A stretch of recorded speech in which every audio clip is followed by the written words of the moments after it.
Rangkaian acara pernikahan Al-Ghazali dan Alisa Daguis telah selesai. Ngunduh mantu baru saja digelar pada Kamis, 19 Juni 2025. Baru-baru ini, muncul video putra Maya Estianty yang membicarakan soal pernikahannya. Al-Ghazali oga ikuti jejak Ahmad Dhani. Ia bahkan janji akan setia pada Alisa Daguis.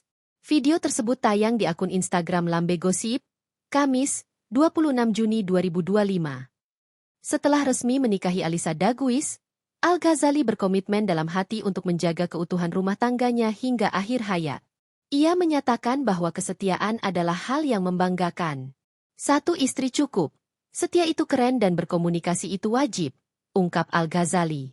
Sebagai suami, Al menyebut dirinya telah berjanji akan terus mendampingi Alisa Daguis, mengikuti pesan ibunya, Maya Estianty.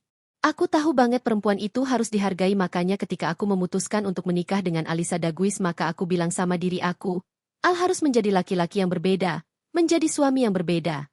Lanjutnya, sebelum memutuskan untuk melangkah ke jenjang pernikahan, Al banyak merenungi perjalanan rumah tangga orang tuanya, Ahmad Dhani dan Maya Estianty.